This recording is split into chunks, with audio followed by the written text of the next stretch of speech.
자, 이제 225페이지에 허가 기준에 대해서 보도록 하겠습니다. 자, 일단은 허가 기준은 여러분들 이제 그 허가 신청을 하게 되면 허가를 해야 될 부분이 있죠. 자, 다음의 경우 허가를 하여야 한다라고 됐습니다. 자, 허가를 하여야 하는 경우죠. 하여야 하는 경우가 있는데요. 자, 제가 거복, 농사, 통 이렇게 5가지에 대해서 이렇게 줄여서 일단 봅니다. 자, 거주용, 복지, 편익, 그 다음에 농업 등, 그 다음에 사업 시행, 그 다음에 또 통상, 경제, 활동 이렇게 지금 5가지예요. 5가지. 여러분들 허가 신청을 하죠? 허가 신청을 하면 허가 신청을 할 때 이렇게 자, 토지용 계획에다가 이렇게 쓰면 허가를 해야 한다 이렇게 됐어요. 자, 거주용, 복지편익, 농업 등 사업시행, 통상경제활동. 이때 거주용. 자, 거주용이야 뭐 제가 특별히 설명드릴 필요 없고 복지편익 시설, 뭐 경로당이라든가 뭐 이런 여러 가지가 있겠죠. 자, 농업 등. 자, 여기서 보면 농업 등. 원래는 이제 농업인 등 했는데요. 자, 농업 등 하면 농업, 그 다음에 업, 그 다음에 임업, 그 다음에 또 뭐냐면 임업, 축산업 이렇게 했습니다. 축산업. 이게 있어요. 자, 그래서 농업 등 하면 농업, 업, 임업, 축산업 이렇게 됩니다. 자, 농업, 업, 임업, 축산업 이렇게 되는데요. 자, 이 4가지를 묶어서 농업 등이라고 그래요. 제가 이제 앞으로 강의할 때 계속 농업 등 할 거예요. 그럼 여러분들이 농업 등 하면 농업만 자꾸 머릿속에 생각하는데요. 자, 다시 한번 계속 강조합니다. 농업 등 하면 농업, 업, 임업, 축산업 4가지다. 특히 이런 농업 등일 경우에는 자, 거주지로부터 30km 이내에 있는 거에 대해서만 허가를 하도록 하고 있습니다. 너무 멀면 목적이 좀 달라지는 부분이 있겠죠? 자, 근데 대체 농지인 경우는 일단은 80km 이내 이렇게 돼요. 자, 대체 농지라면 80km 이내 이렇게 되는데요. 자, 보죠. 이 대체 농지란, 자, 농지를 소유하고 있던 자가 농지가 수용되는 거예요. 그러면 이제 보통 이제 수용되면 뭘 받아요? 보상금 받죠. 근데 나는 보상금 받지 않고 다른 지역에 농지를 대신 받겠다라고 하는 것이 대체 농지입니다. 자, 그래서 이게 뭐냐면 여러분들 중개사법에서 중개대상물 부분에서 중개대상물 아니다라고 해가지고 나온 대토권 있죠? 그거와 연결되면 돼요. 자, 그러면 이때 대체 농지는 80km 이내, 거주지로부터 80km 이내의 것을 취득할 수 있는 거예요. 다만 대체 농지를 취득할 때는 수용당한 날로부터 3년 이내 취득하는 것에 한해서고요. 그 다음에 종전가격 이하에 이해해주면 됩니다. 자, 그리고 또 이제 사업시행. 자, 사업시행 특광시군 범위 내에서 사업시행한다든가 진정목적 달성 목적과 관련해서 사업시행한다든가 어쨌든 사업시행. 자, 여러분들 교재 보면 사업시행이 좀 길어요. 근데 무조건 사업시행자가 나오면 일단 허가해야 한다라고 보시면 돼요. 그 다음에 통상경제활동은 현상보존과 그 다음에 대체 토지. 이게 통상경제활동을 통해서 하는 겁니다. 현상보존, 대체 토지. 자, 이게 허가를 하여야 하는 경우다. 자, 요거는 여러분들 일단 기억을 해 놓으시면 되겠고요. 그러면 이제 요게 이제 226페이지와 227페이지의 내용을 간단하게 한번 구분한 겁니다. 자, 228페이지에 보면 허가의 불복이라는 부분이 있어요. 자, 이 신청이 있습니다. 허가 또는 불허가 처분의 이의가 있는 자는 허가 또는 허가라든가 허가의 이의가 있거나 불허가 처분의 이의가 있는 자는 처음 받은 날부터 1개월 이내 허가원청에 이의를 신청할 수가 있습니다. 그럼 이 신청을 받은 시장군수청장은 시군구 도시기한에 10일 거쳐서 신청인에게 알리도록 하고 있고요. 자, 선매라는 거 있었죠? 자, 선매라는 것은 먼저 사는 거예요. 그럼 누가 먼저 사는 거냐? 국가 등이 먼저 삽니다. 자, 국가 등 하면 국가지자체와 공공기관, 공공단체인데, 자, 여러분들 228페이지에 보면 맨 밑에 D급분 A부터 J까지 있죠? 이거 다 외우려고 일단 하지 마세요. 이게 이쪽에 국가 등과 저쪽에 국가 등이 조금 다르고 공사 등이 다르죠? 그럼 여기서는 공사가 들어가 있고 여기는 공사가 빠져 있고 그런데요. 그거 어느 세월에 다 외워요. 제가 아까 얘기했지만 국가 등 하면 일단 머릿속에 뭐만 기억하고 뭐만 기억합니다. 국가, 지자체, 공사, 공공기관만 일단 기억하면 되고요.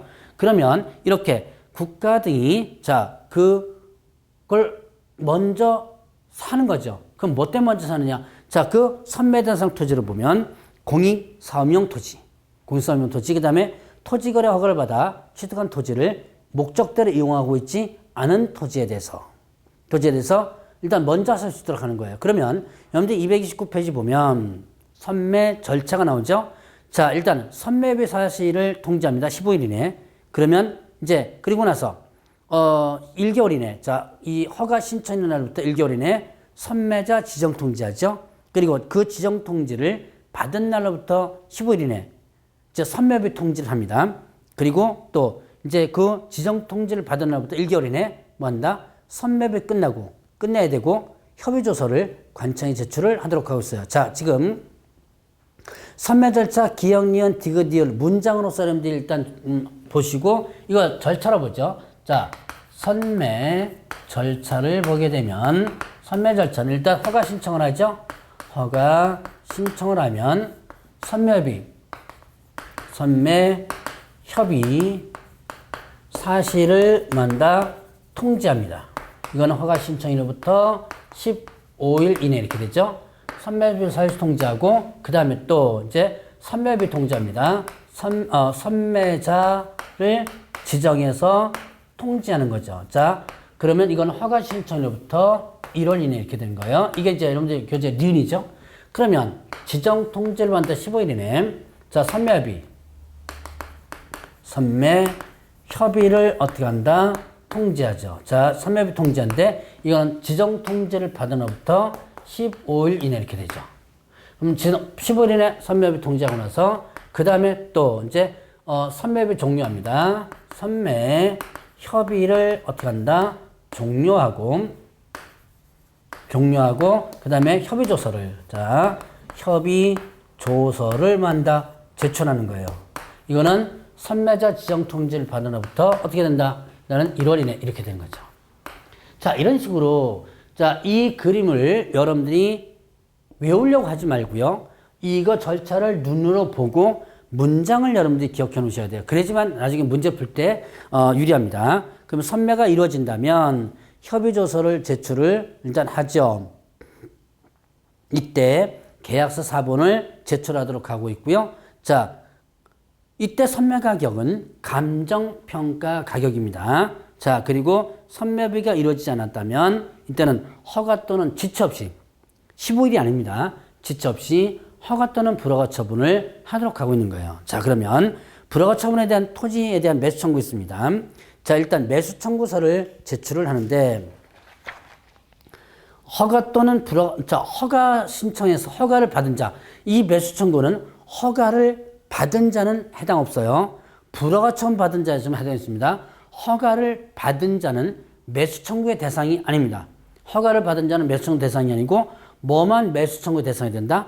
불허가 처분 받은 자만이 매수 청구의 대상이 된다. 자, 불허가 처분 받은 자는 통지를 받은 날로부터 1개월 이내 시군청장에게 토지의 권리에 관한 매수를 청구할 수 있다라고 됐어요. 자, 통지만부터 1개월 이내 이렇게 되죠.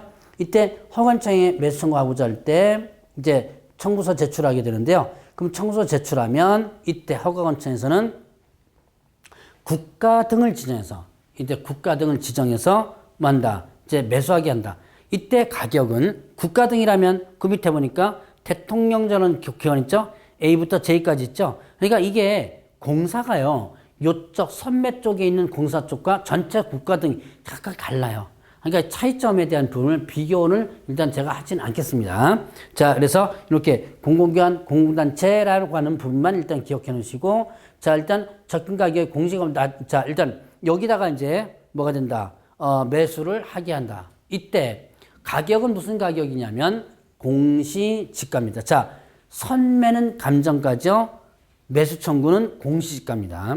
자, 신청서에 적힌 가격이 공시지가보다 낮은 경우에는 신청서 적힌 가격으로 할 수 있고요. 자, 그러면 이제 토지 이용에 대한 의무 있습니다. 일단은 허가를 받은 자는 목적대로 이용해야 되는데 몇 년 범위 내에서 5년 범위 내에서 목적대로 이용하라 그랬어요.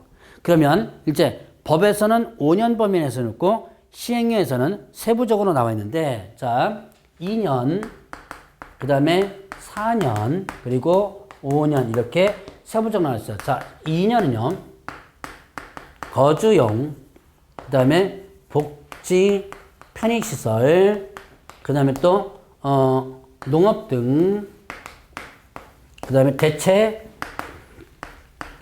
토지 취득하는 겁니다. 토지 취득하는 거. 요게 2년이고요. 4년은 사업 시행. 그리고 5년은 현상 보존. 요것만 여러분들 일단 기억을 해 놓으시면 돼요. 자, 거주용. 그래서 거봉 농대라는데 특히 농업 등은 뭐라고 했죠? 농업, 업, 임업, 축산업을 얘기한다라고 했었죠. 자, 그다음에 사업 시행은 4년인데요. 자, 분양을 목적으로 사업을 시행했는데 이미 4년 내 분양이 다 됐습니다. 그러면 이때는 4년이 지난 것으로 본다라고 합니다. 그 다음에 현상보존. 그래서 2년, 4년, 5년.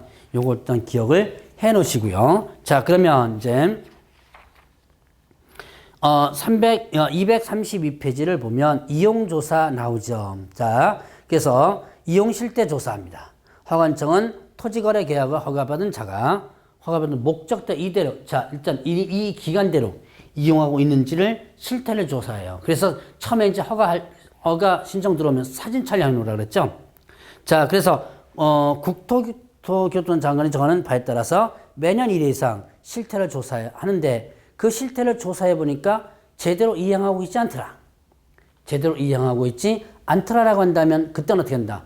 이행 명령을 내리게 됩니다. 자, 시장구청장은 토지용 의무를 이행하지 않은 자에 대해서 상당한 기한을 정해서 이행 의무를 이행하도록 명할 수 있다. 이때 상당한 기한은 3개월 이내입니다. 그러면 이때 예외적으로 의무 이행 명령을 내리지 않은 부분, 자 농지법상의 강제의무 부관 경우일 때는 이행명령 내리지 않고요. 자 그러면 이제 이행명령 내렸는데도 불구하고 이행을 하고 있지 않다. 그래도 이행하고 있지 않다 그러면 이행 강제금을 부과하도록 하겠습니다. 자 그래서 이행명이 정해진 기간 내에 이행되지 않는다면 이때는 이행 강제금을 부과하게 됩니다. 자 이행 강제금은 얼마 범위에서 부과하냐면 100분의 10 범위자 이행 강제금은 얼마 범위 내에서 100분의 10 범위 내에서 부과한다 그래요. 100분의 10을 부과하는 게 아니라 100분의 10 범위 내에서 하는데요. 요게 세 가지로 이제 세부되죠. 자, 방치한 경우, 그 다음에 임대한 경우, 그 다음에 목적을 뭐 했었다? 변경한 경우 이렇게 되는데요. 자, 방치는 그대로 100분의 10이고, 임대는 100분의 7이에요. 7. 그 다음에 또 목적을 승인 없이 변경했다면 100분의 5 이렇게 됐죠. 자, 다시 한번. 방치 100분의 10, 임대 100분의 7, 목적 변경 100분의 5. 100분의 10 범위 내에서 이렇게 이행강제 부과하게 되는 거죠. 자, 그러면 이때 이런 이행강제금은 그 가격이 실제 거래 가격으로 부과합니다. 자, 이행강제 뭘 가지고 부과한다? 실제 거래 가격을 가지고 부과한다라고 보시면 되고요. 자, 그러면 이때 이제 이 최초 이행명이 있었던 날을 기준으로 해서 1년에 한 번씩. 자, 이행강제 부과는요, 최초 이행명령이 있었던 날입니다. 명령이 있었던 날이고, 명령이 종료된 날이 아니에요. 자, 명령이 종료된 날이 아니라 이행명이 있었던 날을 기준으로 해서 1년에 한 번씩 반복해서 부과를 하는데, 이때 부과할 때 문서로다가 미리 계고하라고 그랬죠. 그리고 의무기한이 지난 후에는 강제금 부과할 수 없고요. 명령을 받은 자가 이행을 했다면 그럼 당연히 이행강제 부과를 중지하죠. 그러나 이전에 이미 부과된 것은 명령을 이행했다 하더라도 그대로 징수를 하게 됩니다. 자, 그 다음에 또 이행강제금에 대해서 이의를 제기할 수 있는데요. 235페이지 보면 이의제기 며칠 이내입니다. 자, 여기에 30일입니다. 이게 1개월이 아니라는 거 여러분들 조심하셔야 돼요. 1개월이 아니고 30일 이내에 이의를 제기하라. 자, 그러면 이제 직가동향 조사를 하는데요. 국토교통부 장관이나 시도사가 지가 동향을 조사합니다. 이때 국토교통부 장관은 전국 거를 조사하죠. 그래서 한국감정원 원장관에게 자료 제출 요구할 수 있도록 하고요. 이때 비용을 지원하도록 하고 있습니다. 그리고 관할구역 안에 지가 동향을 조사하는데 이건 누가 하는 거예요? 시도사가 하는 거죠. 이때 관할구역 안에 지가 동향을 조사는 어떻게 한다? 그 지가 동향 조사 순서가요. 개, 지, 득, 이 순서대로하는 거예요. 자, 개황조사, 그 다음에 지역별 조사, 그 다음에 또 특별 집중조사. 그래서 이렇게 세 가지를 하게 됩니다. 자, 개황조사, 지역별 조사, 특별 집중조사. 개황조사, 이거는 일단, 분기별 1회 이상 이렇게 되죠. 자, 개황조사는 분기별 1회 이상 조사하는 것이 개황조사고요. 지역별 조사는 자, 이제 개황조사는 분기별 1회 이상 개괄적으로 조사를 하고 또 매월 1회 이상 개황조사 결과 개연성이 높다고 할 때 지역별 조사를 하게 되고요. 매월 1회 이상. 자, 지역별 조사 결과 개연성이 특히 높다고 할 때 특별 집중조사를 하게 된다. 그래서 이 순서대로 한다라는 거 여러분들이 좀 기억을 해 놓으시면 됩니다. 자, 그러면 이제 토지거래 허가 받으면 농지취득 자격증명 발급받은 것으로 보고요. 자, 다시 토지거래 허가를 받으면 농지취득 자격증명 발급받은 것으로 보고 토지거래 허가를 받으면 부동산 등기 특별법상의 검인을 받은 것으로 봅니다. 자, 두 가지 간주되는 규정이 있고요. 그 다음에 자, 국토교통부 장관 시도지사와 시군구청장은 필요한 조치를 하거나 처분 조치 명령할 수 있습니다. 자, 그래서 토지거래가 돼서 허가라든가 변경을 하든가 받지 않고 계약을 체결했거나 아니면 또 허가받은 자가 허가받은 목적대로 이용은 되지 않았거나 아니면 부정한 방법 허가받았을 때 이때 자, 허가 취소라든가 이런 필요한 조치를 취할 수 있어요. 예를 들어서 부정한 방법으로 허가받았다. 목적대로 이용하지 않았다. 이때는 이행강제금도 이행강제금이지만 허가 취소를 할 수 있다는 거예요. 자, 이 조치에 불응하면 1년 이하 징역 또는 1천만 원 이하의 벌금에 해당된다라고 볼 수 있고요.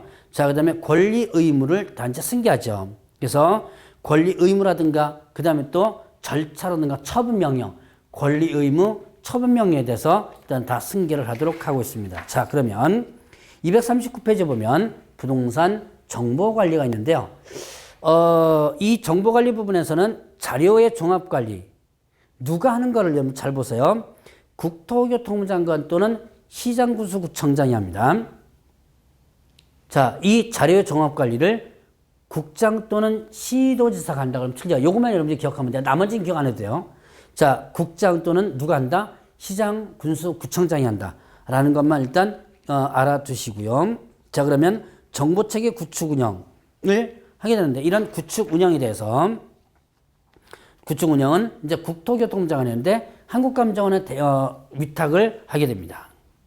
자, 그러면 보칙 부분에서 보면 자, 보칙에서 신고 또는 고발에 대한 포상금 제도. 자, 이것도 시험 문제 상당히 잘 나오는 것 중에 하나니까 이건 반드시 신고 또는 고발에 대한 포상금 제도에 대해서 기억을 해 놓으셔야 돼요. 자, 신고 또는 고발을 하면 포상금을 주는 제도가 있는데 5가지 사유가 있죠. 자, 부동산 등의 실제 거래 가격을 거짓으로 신고했을 때. 자, 이렇게 한번 해봅니다. 신고 또는 고발에 대한 포상금 제도. 자, 신고 또는 고발에 대한 포상금을 주는 제도인데 5가지가 있다. 실거래가 거짓 신고. 실거래가 거짓 신고. 부동산 거래 신고할 때 실거래가를 거짓 신고하거나 그 다음에 또 거짓으로 부동산 거래 신고를 하거나 아니면 거짓으로 해제 등 신고. 해제 등 신고를 하는 거. 자, 실거래가를 거짓 신고하거나 거짓으로 부동산 거래 신고하거나 거짓으로 해제 등 신고를 하는 거예요. 자, 그 다음에 또 일단은 허가 변경 허가. 자, 허가 그 다음에 변경 허가. 변경 허가를 받지 않았거나 아니면 부정 허가 토지거래 허가 부정허가를 받았거나 아니면 또 저 허가 부분에서 목적대로 이용하고 있지 않을 때. 자, 이게 신고 또는 고발에 대한 포상금 제도. 자, 신고 또는 고발에 대한 포상금을 주는 이 제도입니다. 자, 여기에서 크게 보면 부동산 거래 신고 부분과 토지 거래 허가 부분으로 나눠지게 되는데 부동산 거래 신고 세 가지예요. 실거래가 거짓 신고, 거짓 부동산 거래 신고, 거짓 해제 등 신고. 이렇게 돼 있죠? 그다음에 허가 변경 허가 부정 허가, 그다음에 또 목적대로 이용하지 않았을 때 이렇게 되죠. 자, 그러면 이렇게 신고 또는 고발하면 이제 포상금 주는데 그 포상금을 금액을 한번 보죠. 자, 일단 지급 조건은 이 5가지 모두 발각되기 전. 발각돼 가지고 이미 조사하고 있는 거하면 상관이 없겠죠? 발각되기 전. 그다음에 실거래가 거짓 신고와 거짓 부동산 거래 신고, 거짓 해전 신고는 증거 자료. 이거는 증거 자료를 제출해 줘야지만 됩니다. 자, 허가 변경과 부정 허가와 목적대로 이용하지 않은 것은 증거 자료를 제출할 필요는 없어요. 요거는 증거 자료를 제출해야 되고, 자, 그러면 이 세 가지는 과태료가 부과되면, 자, 실거래가 거짓 신고 취득가액의 100분의 5죠. 그다음에 부동산 거래 신고 거짓 신고와 부동산 거래 신고와 거짓 해전 신고하죠. 이건 두 개는 뭐예요? 3천만 원의 과태료죠. 과태료가 부과되면, 자, 이게 지급 조건이 됩니다. 자, 그러면 이거는 과태료가 부과되면 과태료의 얼마? 100분의 20이 부과되는데 이 실거래가 거짓 신고만은 그러면 100분의 20에서 한도액이 1,000만 원 한도액이 있어요. 자, 그러면 허가 변경 허가는 검사의 공소제기 기소에 됐을 때 목적대로 이용하지 않았을 때는 이행명령이 있을 때가 하나의 조건이 되는 거예요. 그럼 이거는 금액은 얼마예요? 건당 50만 원에 대해서 부과를 한다. 자, 그래서 이렇게 포상금액과 관련된 부분 한번 조건과 금액을 같이 여러분들 기억해 놓으시고요. 241페이지 있죠? 그러면 일단 그 241페이지에 포상금 지급 대상이 아닌 경우가 있죠. 공무원이 직무 관련하여 발견한 사실을 신고하거나 고발한 경우라든가 해당 위반을 하거나 위반 행위를 관여한 자가 신고 또는 고발하거나 아니면 익명 또는 가명으로 신고 또는 고발하여 확인할 수 없다면 이때는 뭐가 된다? 포상금 지급 대상이 아니다. 자, 그러면 포상금 지급 절차를 보죠. 신고하려는 자는 신고서 및 증거자료. 자, 증거자료가 부동산 거래 신고 관련 부분이죠. 증거자료 제출하는 뭐 했었죠? 실거래가 거짓 신고, 그 다음에 거짓으로 부동산 거래 신고, 그 다음에 또 거짓으로 해제된 신고 이렇게 했었죠. 자, 일단은 증거자료 제출, 증거자료까지 첨부해서 신고나 허가원청에 제출을 하도록 하고 있습니다. 신고서를. 또 수사기관은 만약에 허가 또는 변경허가, 부정허가 받은 부분에 대해서 만약에 신고 고발이 들어왔습니다. 그때 조사를 해가지고 어떻게 거예요? 조사를 해서 이제 최종적으로 수사가 종료됐거나 이렇게 됐을 때, 그리고 공소제기 기소유예. 자, 수사가 종료됐거나 공소제기 기소유예가 됐을 때, 이때 그 사실을 관청에 통지하도록 하고 있어요. 자, 그러면 이제 자, 이제 이 포상금 지급 절차로 보죠. 신고서가 제출이 됐거나 아니면 또 수사기관에서 통보를 합니다. 공소제기 기소유예라든가 또 그 결과 통보하죠. 신고서가 제출됐거나 수사에 통보를 하면 일단은 포상금에 대해서 지급 결정을 해서 만다 통지하는 거예요. 자, 포상금에 대해서 지급 결정을 하고 그 사실을 통지하죠. 통지받은 신고 또는 고발인은 지급 신청서를 제출합니다. 그러면 제출 신청서가 접수된 날부터 몇 개월 이내? 2월 이내 뭐 한다? 지급을 하게 되죠. 자, 포상금 지급이 여러분들 이게 포상금 신고 또는 고발에 대한 포상금 제도가 공인중개사법에도 있었죠. 근데 그 절차가 약간 다르죠. 그래서 다른 절차를 잘 한번 보시기 바랍니다. 그래서 이런 절차로서 지급이 된다 라고 볼 수 있죠. 자, 그러면 이제 한 사건에 대해서 2명 이상이 공동으로 신고 또는 고발했다면 이때는 어떻게 돼요? 균등배분이, 이건 중개사법 같죠? 한 사건에 대해서 여러 명이 했다면 최초로 신고한자에게 지급하도록 하고 있고요. 이때 이제 신고관청 또는 허가관청 자체 조사 등에 따라 포상금 지급 대상 위반 행위를 알게 됐다면 이때 정보책에 기록하도록 하고 있습니다. 자, 그러면 이제 토지거래 허가 부분의 마지막으로 벌칙 부분이 있죠. 자, 행정형벌 부동산거래신고법 벌칙입니다. 외국인 토지 취득 허가, 외국인 등이 허가를 받지 않고 토지를 취득했거나 부정한 방법으로 취득했다. 2년 2천억이 됐죠. 2년 이하 징역 또는 2천 벌금. 토지거래 허가 위반. 자, 토지거래 허가 받지 않았거나 아니면 부정한 방법 허가 받았거나 변경 허가 받지 않았거나 요거 허가 관련된 부분 위반하면 2년 이하 징역 또는 토지가액의 100분의 30 이하 벌금이죠. 이때 토지가액은 개별 공시가를 기준으로 합니다. 그리고 토지거래 허가 취소라든가 처분 조치 명령 위반자는 이때는 1년 이하 징역 또는 1천만 원의 벌금에 해당된다라고 합니다. 자, 그러면 과태료가 있죠. 자, 과태료 3천만 원이에요. 과태료. 일단 부동산 거래 신고 위반으로서 3천만 원 과태료가 세겠죠. 자, 거짓 부동산 거래 신고, 거짓 해제된 신고, 거짓 부동산 거래 신고, 거짓 해제된 신고. 요거는 뭐가 된다? 3천만 원 과태료고요. 거래대금 지급을 증명하신 자료를 제출하지 않았거나 거짓으로 제출한 자, 요거 3천만 원 과태료. 자, 그러면 500만 원 과태료 있죠. 부동산 거래 신고 하지 않은 자, 이때 거래 당사자 개업공개사에 공동 신고를 하지 않은 것도 포함되고요. 해제는 신고하지 아니한 거래 당사자 해제 등 신고. 이 해제 등 신고는 거래 당사자의 의무예요. 해제 등이 확정된 날부터 30일 이내 해제 등 신고 하라고 그랬죠. 이거는 공동 신고 거부한 점도 마찬가지고 거래 당사자만 해당되고요. 그다음에 개업공개사에게 부동산 거래 신고하지 아니하거나 거짓으로 신고하도록 요구한 자, 그리고 거짓으로 부동산 거래 신고에 따른 행위를 조장 방조. 자, 부동산 거래 신고 부분에서 조장 방조입니다. 부동산 거래 신고 조장 방조. 이거는 해제 등 신고 조장 방조도 같이 들어갑니다. 자, 그래서 거짓으로 부동산 거래 신고라든가 그다음에 또 해제 등 신고를 조장 방조를 했을 때. 자, 그러니까 요 조장 방조는 두 가지예요. 해제 등 신고, 그다음에 또 부동산 거래 신고를 조장 방조했을 때, 그다음에 거래대금 지급을 증명하는 자료 외의 자료를 요구에 불응했을 때, 요때도 마찬가지로 500만 원 과태료가 되죠. 그다음에 취득가액 100분의 5 이하 부동산 거래 신고, 거짓 신고. 이 부동산 거래 신고, 거짓 신고는 실거래가 거짓 신고뿐만 아니라 거래 대상이라든가 이런 것들이 뭐 취득 자금 조달 계획이라든가 이런 거 거짓 신고하는 거 전체적으로 다 들어갑니다. 그래서 부동산 거래 신고, 거짓 신고는 취득가액이 얼마다? 100분의 5 이하 이렇게 되죠.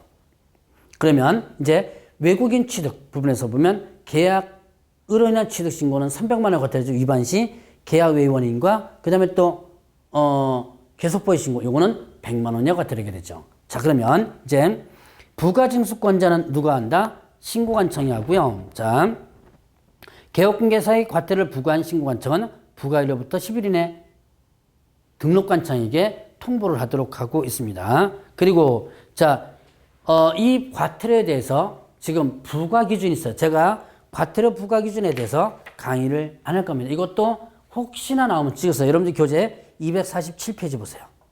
247페이지, 248페이지, 249페이지에 나오는 부과 기준 있죠?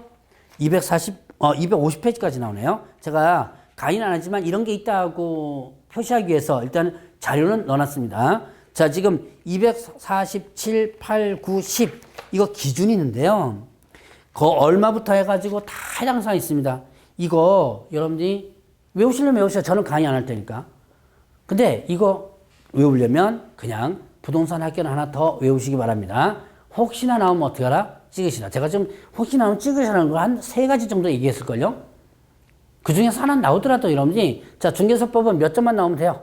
80점 나오면 됩니다. 공개사 법령 중개실무는. 이거는 강의 안 할 테니까 넘어가고요. 자, 다만 이 기준을 중심으로 해서 위반행위, 동기결과, 회수 참작해서 자, 2분의 1 범위 500만 원짜리와 100만 원은 2분의 1이고요.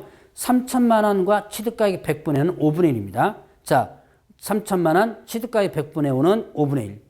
나머지 500만 원짜리와 100만 원짜리는 2분의 1 범위에서 가중 또는 감경할 수 있고 가중할 때 그 해당 금액을 초과할 수 없도록 하는 거죠.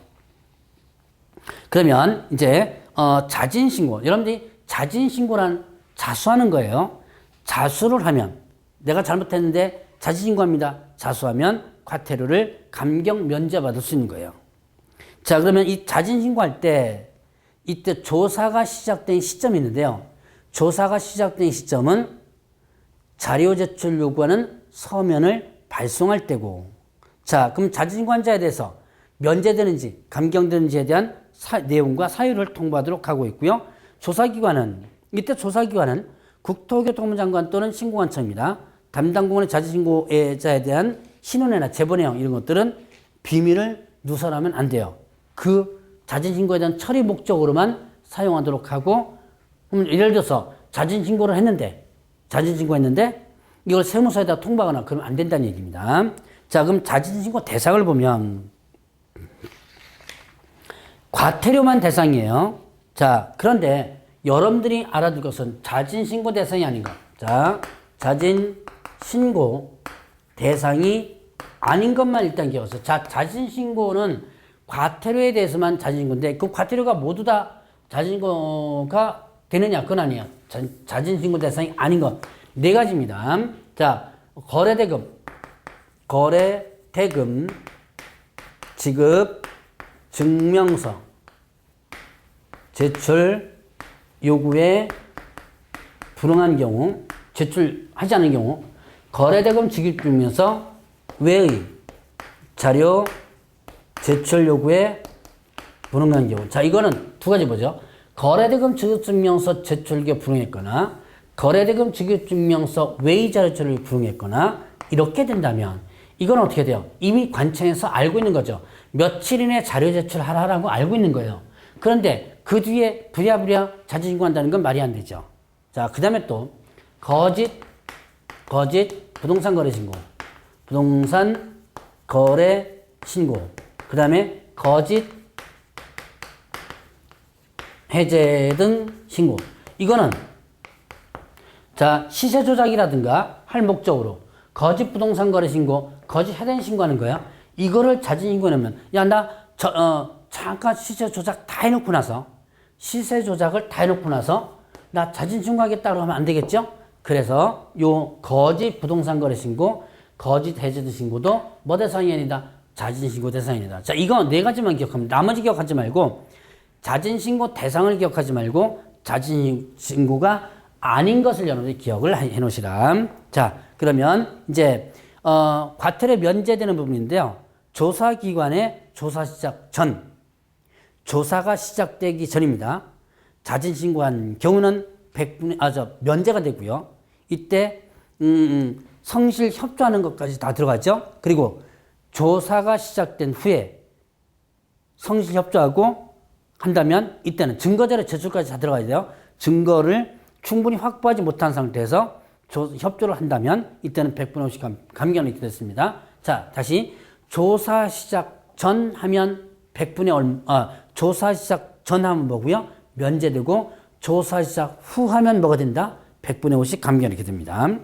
자, 그런데 일단은 자신거래는 부동산 거래에 관련해서 국세기부법이라든가 지방세법 등에 관련 기관으로부터 이미 조사기관으로 통보됐어요. 이 사람 위반했다. 미리 통보 들어왔다면, 그 다음에 자진신고한 날로부터 과거 1년 이내 3회 이상 자진신고해서 해당 신고관청으로부터 이미 감경을 받았습니다. 이것도 뭐 된다? 감경 면제 대상이 아니다. 자, 특히 자진신고 대상이 4개가 대상이 아니라는 것은, 요 4개 있죠? 요 4개 대상이 아니라는 것은 꼭 여러분들 좀 기억을 해 놓으시기 바라고요. 자, 그리고 이제 그 과태료 부과 기준은 설명 안 드린다 그랬죠? 자, 그럼 이제 다음 시간에는 253페이지에 이제 중개실무 부분을 들어가도록 하겠습니다.